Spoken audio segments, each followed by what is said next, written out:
hundreds of layoffs and hundreds more unannounced demotions, the war over pay parity for Houston firefighters hits critical mass. Amid allegations of political vendetta, will this festering controversy cost Mayor Turner a second term? On the national stage, Joe Biden makes a play for the presidency. But is Obama's VP too moderate and too burdened by baggage to fight off the younger field? And a new criminal justice paradigm for Harris County. Will it include Uber rides, childcare, and free cell phones? I'm Greg Rugen, and welcome to What's Your Point, where our panelists call it like they see it. Let's greet them. Starting us off, legendary reporter turned investigative media consultant Wayne Dolcefino. Next up, highly regarded Houston attorney Carmen Roe. In the 3 spot, Bob Price, associate editor of Breitbart Texas. Batting cleanup, former Democratic congressional candidate Laura Moser. Next up, conservative blogger and devoted grandmother Kathleen McKinley. And closing us out on the hot corner, writer, educator, and radio host Antonio Diaz. Let's get going. Citing a hard and fast deadline for filling a budgetary hole, Houston Mayor Sylvester Turner shrugged off pleas for postponement and pushed through the layoff of 220 current firefighters and 47 municipal employees. Calling the action, quote, gutless, Union President Marty Langton says the 10-6 vote made the wrong kind of history, marking the first time ever the city has had a mass termination of firefighters. The flurry of pink slips comes nearly 6 months after local voters overwhelmingly approved equal pay for firefighters and police. In the debate before Wednesday's layoff vote, Mayor Turner drew fire from those who believe he did little to pursue a job-preserving deal. Mayor, we've asked you to do your job. For 2 years we've waited. 2 years of negotiations, 2 years of failed negotiations, and now it's being put back on this body. I've done my job, and I've done it well, from District A to all of the other districts. Don't throw it back on the administration because you're trying to dodge a tough vote. Thursday, the firefighters union accused Turner of purposely concealing a secondary devastating impact of the layoff ordinance. That is, the demotion of hundreds of first responders. Friday, Councilman Dwight Boykins, chairman of the Ethics Committee, announced a hearing Monday to explore potential violations. And Saturday, Fire Chief Sam Pena responded, claiming he had personally briefed most members of council in regard to the demotions and insisted no firefighter enduring a reduction in rank will suffer a pay cut, with most getting a raise. With that, I go to Wayne Dolcefino. Kind of running out of things to say. I have a new adjective for the mayor, though, today. It's whiny baby. Look, this is the most insane thing ever. Think about it. For 2 years, we knew that we had to give firefighters a raise. Maybe not what they wanted, maybe not what he wanted. He fought this election for a year and a half. After the election, they had 5-6 months to figure this out. Not a single other thing on the chopping block before you get rid of first responders. You know, at some point, someone has to say, this has to stop. Okay, Kathleen, you've been watching this from the north. And so you're not a Houston resident, but what's your take as you see this unfold? Well, at the beginning, I really did think that it was about the mayor saying we can't fund this proposition. We didn't vote to fund it, and we can't print money like the government can. So this is how we go about getting to this point where we can phase in raises. But ever since the 2 council members said that in a private meeting that Mayor Turner had said that if they didn't play ball with him on pensions that he would make this deal very difficult, it seems to me it's become very personal to him, and he's not gonna budge. Okay, we're going to talk more about that in a second. Bob Price, what's your read? Well, I agree with everybody about the vindictive nature of this mayor. It's unbelievable that he would use the pettiness that we're seeing from him to go after people whose job it is to save lives. We saw a firefighter injured in a fire just last night, and when you cut back firefighters, that cuts back the safety of the people that are going in. We've had intense densification of population inside the loop in the last 10 years. That requires more protection, more firefighters, and more first responders. Okay, Tony, you've been pro-union throughout all of this. Has that changed? Well, no, I tell you what, I think everybody supports the firemen.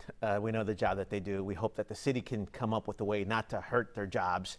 But I am really surprised that they took this vote, considering to lay off the firefighters. I'm shocked that the vote was 10-6. And kind of like Wayne was saying, I'd like to get some facts together.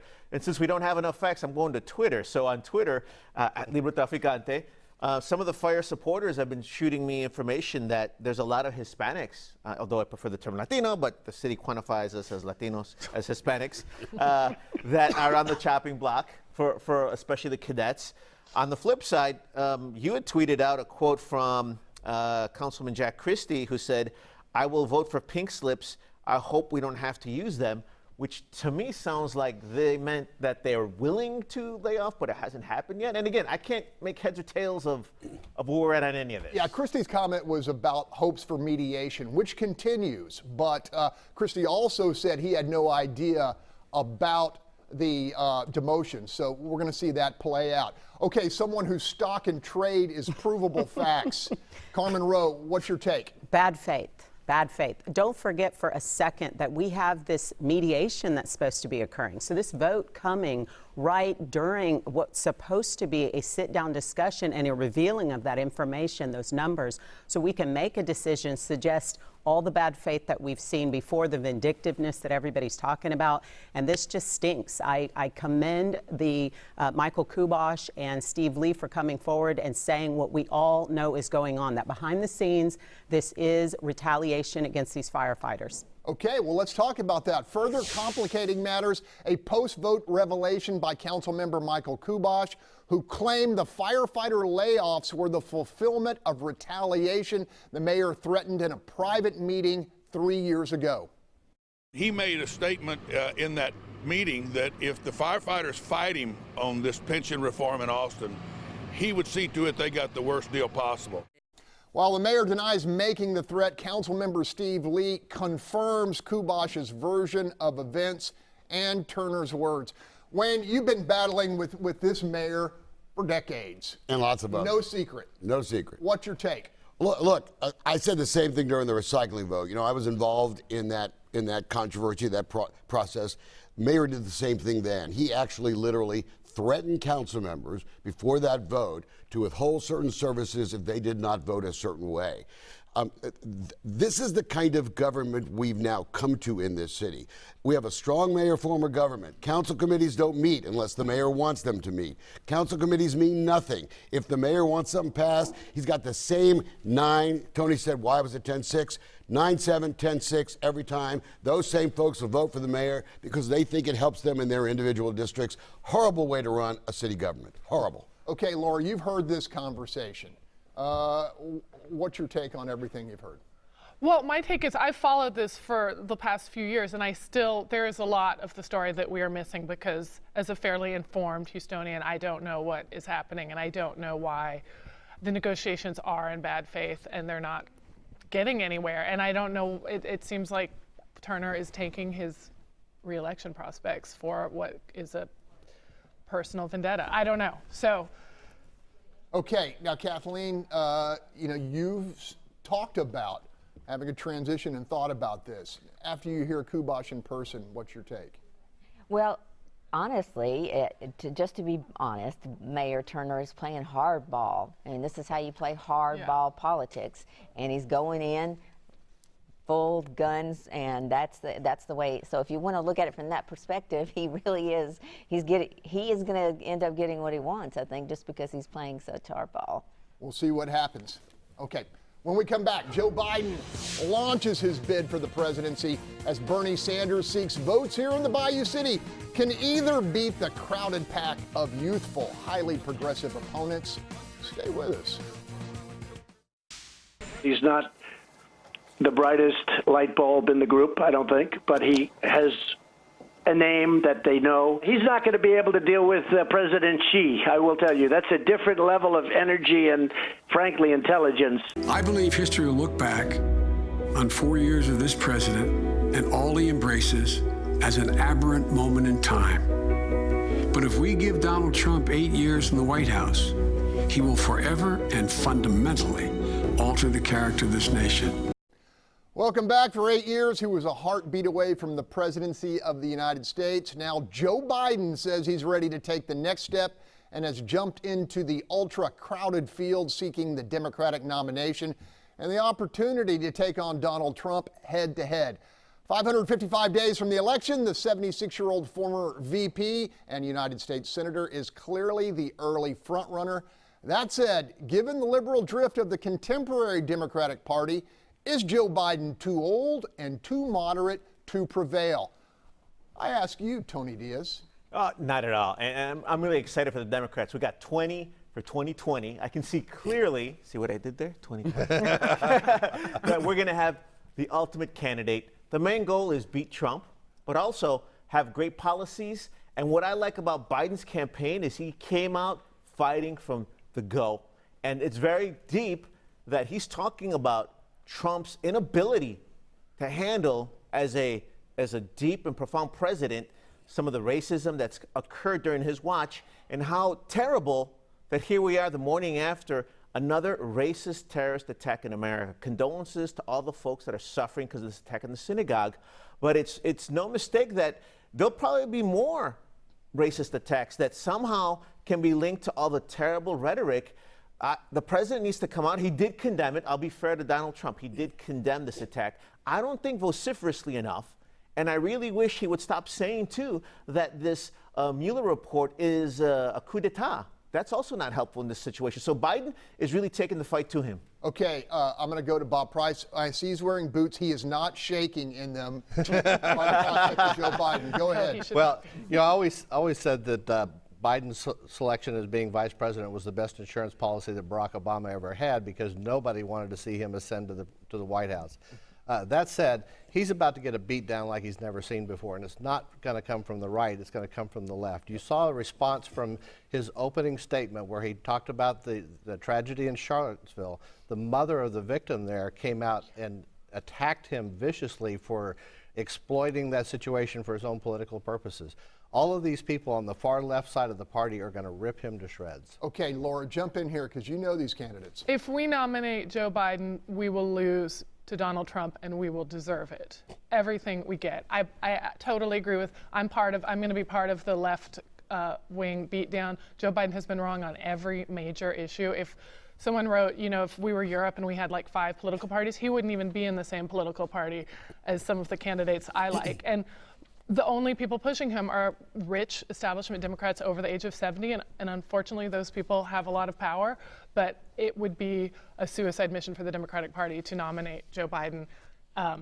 Third time's not the charm. But this is a great process. Just like the Republicans beat everyone up till Trump came to the top. So let's bring it on. Great ideas, best candidate. I agree. Okay. I agree. And now to the other septuagenarian in the race, 2016 Democratic runner-up Bernie Sanders, who appeared this week here in the Bayou City stomping for votes.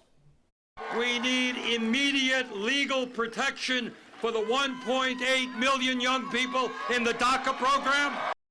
Given all the hyper-progressive young blood in the Democratic field, is Sanders destined to fade into the pack?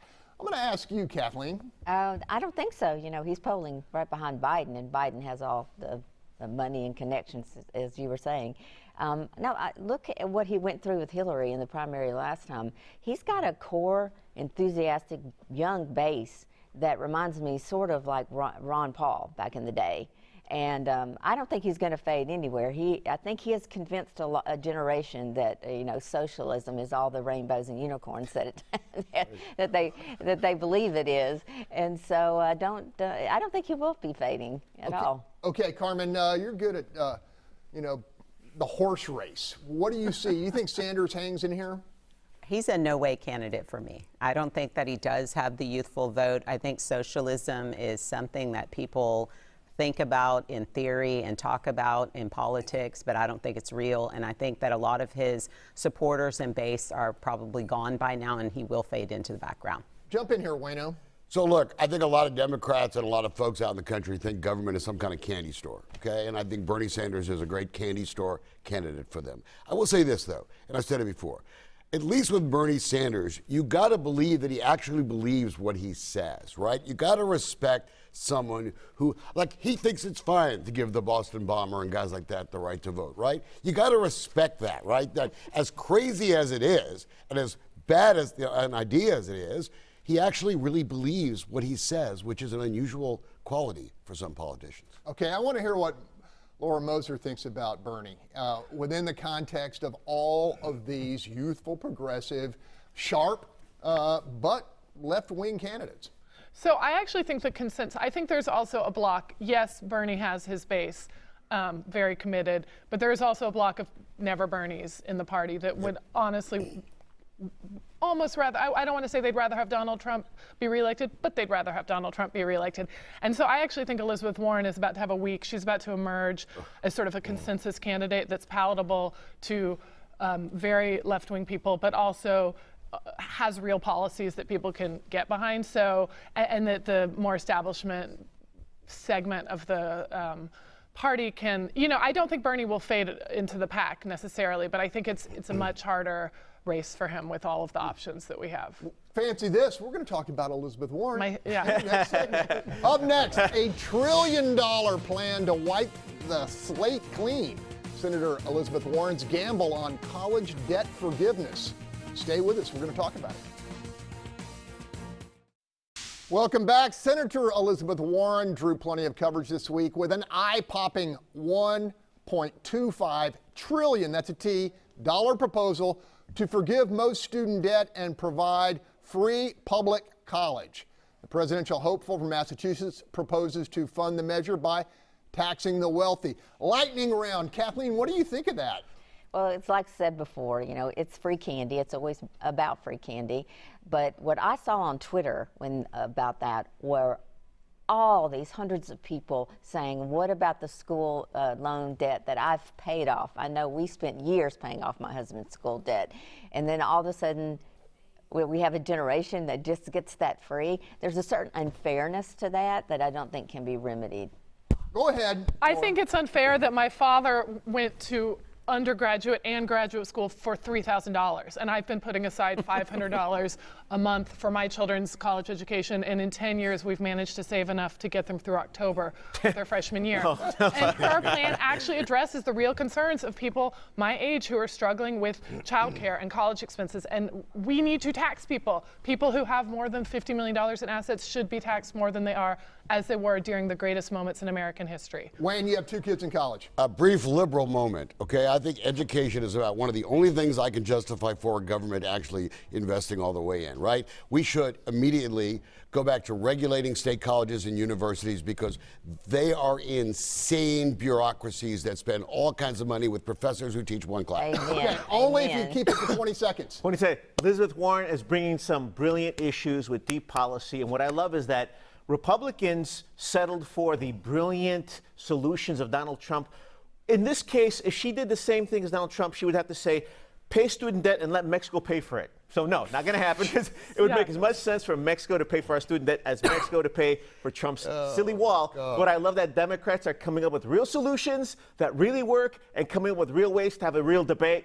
Go Democrats. Bob, my head's spinning. Go. Okay, it's not about free tuition. We need to lower the cost of education. Yes. We need to reform what people get for their dollars when they spend it on education, not give away more money. That will only escalate the cost of education. Okay, 30 seconds.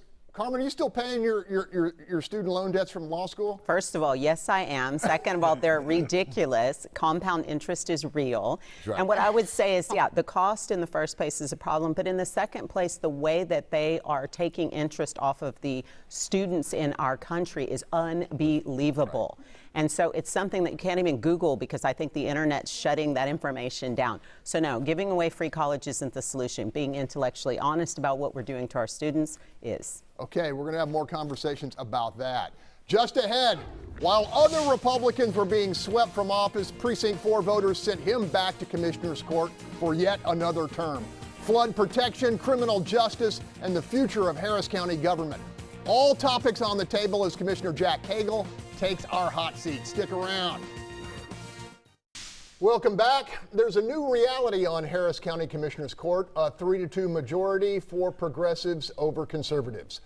While currently in the minority, Precinct 4 Commissioner Jack Cagle is known as a thoughtful, common-sense pragmatist, preferring collaboration over obstruction, but never at the expense of principle. With that bit of analysis, Commissioner Cagle, welcome to the hot seat, man. Well, thank you for allowing me to be here, and thank you for those comments. All right. We start with criminal justice, specifically the litigation over the bond system.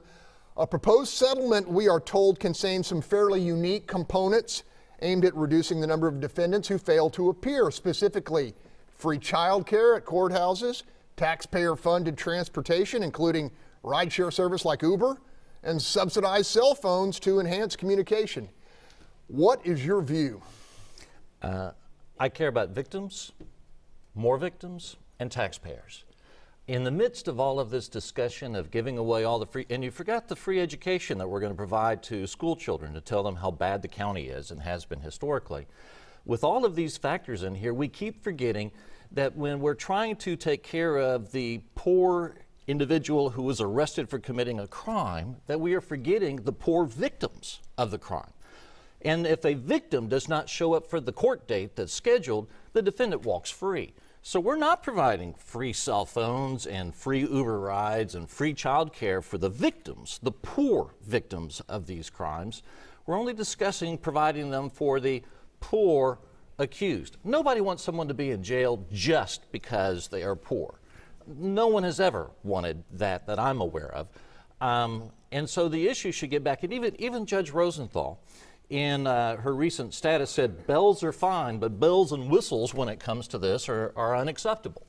And so, and we keep forgetting that this case was litigated, went to the Fifth Circuit, and at the Fifth Circuit, the Fifth Circuit panel, that is the higher level court, said these current reforms that were proposed by Judge Rosenthal herself were onerous and overbroad. And yet we are going in such a direction now that even Judge Rosenthal objects to where these are. So victims, number two, more victims. If we're going to reward criminal behavior, then you're going to have more criminal behavior. Why are we in the process of wanting to reward? If I go and I commit a crime, I'm going to get my free cell phone, I'm going to get my free Uber rides, I'm going to get my other benefits that are there. We need to be very, very careful. The purpose of bail is to have the two B's. One B is to be there at court when you're supposed to be there, and the other one is to behave. And you put up something that you can lose so you're not there. We don't want to have someone to go through a process of troubles. And then there's got to be a price tag to this. No one's even put the fiscal note to what it is. Okay. Another major priority, flood protection, and the billions of projects either underway or on the drawing board. You know, it's hardly a secret there's disagreement on the court over what constitutes worst first. Where are we at? Well, right now, we're actually in a good place. Flood control now has initiated some 180 of the 250 identified projects. They are doing their best to make sure that as we move forward, that we knock out the worst first, as they truly are. In other words, how many people can we actually get out of harm's way as quick as possible? When the floods occurred, no one asked the question when they were fishing them out of the water, are you a Democrat, are you a Republican, are you poor, are you rich? They just said, you're in the water, come in the boat. And our flood control has done a great job of launching these projects. I want to commend my colleagues for considering one of the best ways to address all of these issues is instead of the 10-year plan for these remaining projects, if we do this in 5 years, it'll make the cost go up a little bit. But if we can do the projects in 5 years instead of 10 years, then you get out of the argument of which neighborhood should be the one in year 9. And so all neighborhoods then can be brought into the zone of safety faster. And this is something that's being discussed by all members of court right now, and I want to commend my colleagues for discussing it. It eliminates the question of who has to wait to year 9? All right, there are tax reform proposals on the table in Austin. I want to get to this issue. Most notably, Senator Paul Betancourt's bill giving voters veto power at the ballot box for increases of total tax revenue over 2.5%. Your progressive colleagues on Commissioner's Court oppose it. Where do you stand? In the last legislative session, the Senate was proposing 4%, and the House was proposing 6%. And now we have the compromise at 2.5. I think that where we were before, where the compromise should happen, would be easier for us to be able to manage. As long as county government stays in its lane, which is providing good roads, safety, we provide for the sheriffs, for the constables, flood control, the basic services, and not branching off into things that maybe we should not be into. We do need to have the fiscal ability to be able to take care of our growth. Parts of Precinct 4 are destined to double in the next 15 years.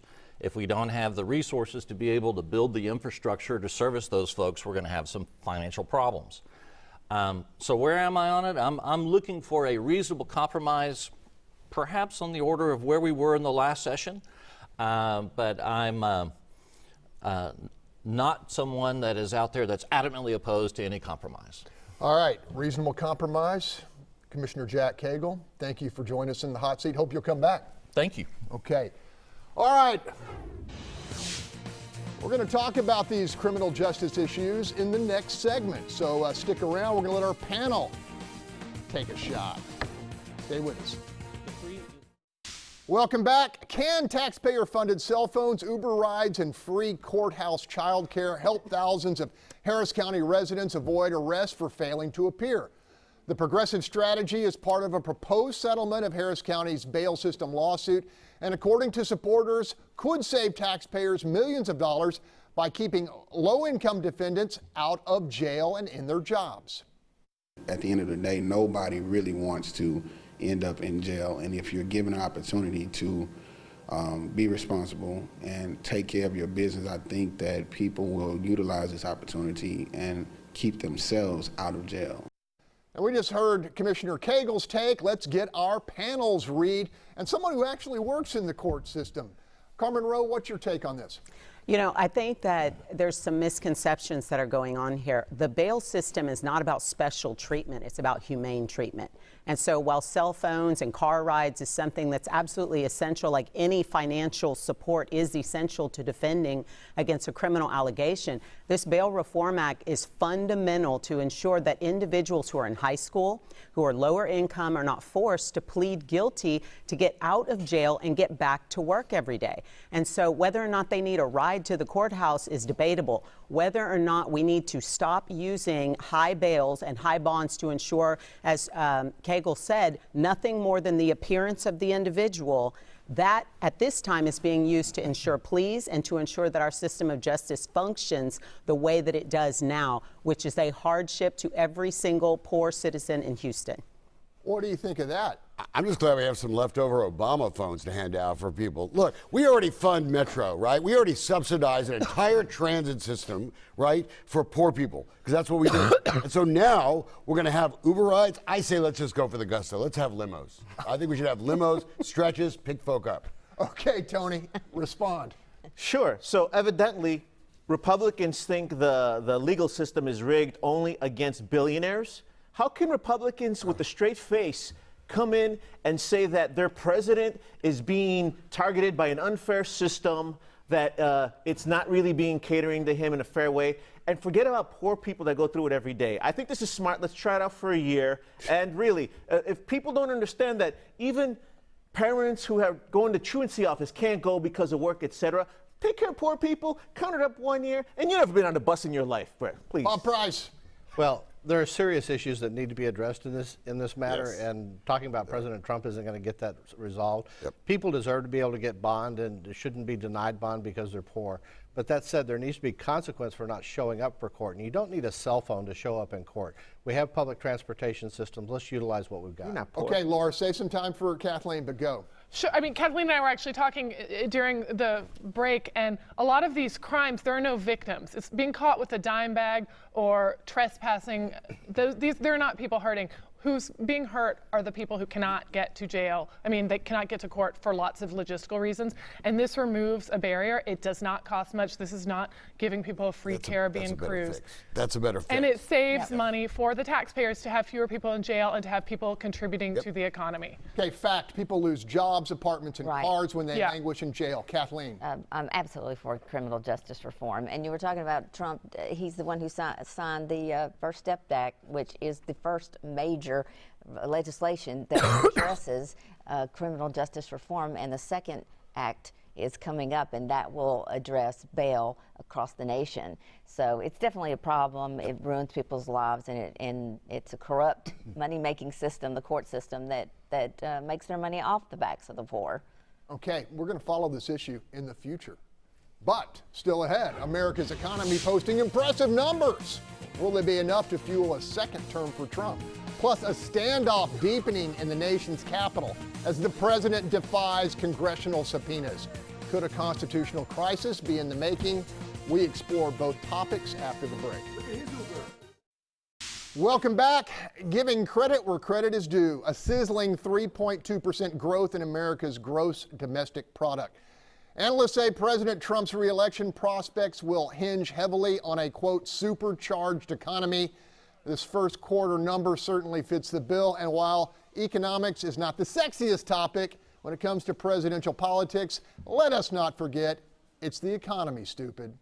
With the Fed committed to keeping the cost of money right where it is, the commander-in-chief is feeling pretty confident, telling reporters, and I quote, "We are knocking it out of the park." The GDP is an incredible number. But remember this, not only that, we have a great growth, which is growth. We have great growth and also very, very low inflation. Our economy is doing great, number one in the world. We're number one economy right now in the world, and it's not even close. Question, if the economy remains healthy, can this president, warts and all, hold on to office? Wayno.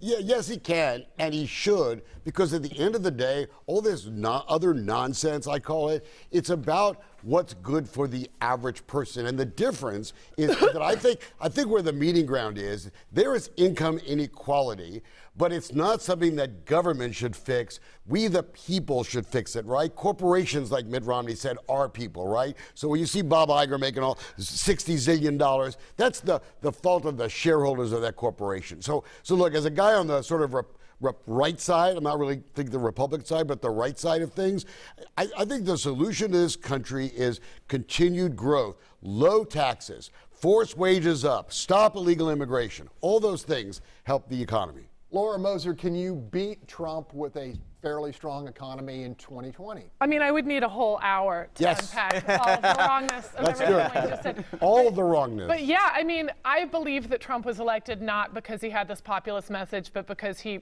you know, is racist, and a lot of people share that. But the economy, and I think that there's a lot of false, you know, tell all the teachers who are driving Ubers to get people to their court dates at night that we have a strong economy and all the gig economy. It's not working for many millions of Americans. However, Democrats still do not have a coherent economic message. That's why Joe Biden's America's already great thing, except for Trump, doesn't work. We will not win on that message as long as people are, you know, I think there will be trade wars. I think there will be diplomatic crises that might throw the economy off. But for now, he could win on it, yes, unless we can counter him with a compelling argument of our own. Kathleen McKinley, I suspect you have a rebuttal. Yes. You can hate or love Trump, but he has the economy humming. And there was a time when Obama said that 2% was the new normal for U.S. economy, 2% GDP. And now we're at 3.2%. So it was only the normal for his administration. And so you can't, you can hate Trump for how he is, but he said he was going to do this. He said he was going to get the economy and unemployment numbers down, and he has. So what happens to the party when the whiskey runs dry? And I'm talking about the tax cuts. Go ahead, Tony. Yeah, no, I mean, of course, as an American, I want prosperity. We need a healthy economy. As a dad, this is when you bust your 6th grader and say, hey, how you doing in school? He goes, I got an A in art, Dad. You go, great. What about the other classes? Dad, I have an A in art. Art's important. Well, tell me about the other classes, because here's the other parts of the economy. Yeah, GDP may be up right now. Why are you bringing this up after tax day? Everybody I know paid more for taxes, and guess what? Consumer spending's down. That's important. Why? Because we paid all that money in taxes. Only the rich people got the tax break. On top of it, too, we owe a lot of money. Daddy is running the house on credit debt, right? Right now, we got the biggest debt ever right now. Thought the Republicans were supposed to be fiscally conservative. They're not. He broke the bank. This is all going to catch up to him later. 70%. Cassie, don't kill me. I got to let Bob respond to that briefly. Highest tax break. Employment rate for minorities in America, highest home ownership rates for minorities in America, highest job growth, wage rates for minorities in America. The economy is lifting all boats at this point. Yes, people are paying more taxes because they're making more money. That's a good problem to have. Okay, that'll be the argument. Switching gears, a venue where the president is clearly having far less success and facing far more adversity is Capitol Hill, from which a barrage of subpoenas are being fired at White House staff. Mr. Trump's response, defiance. Question, is this a justifiable course of action for a chief executive? Carmen, we're starting with you.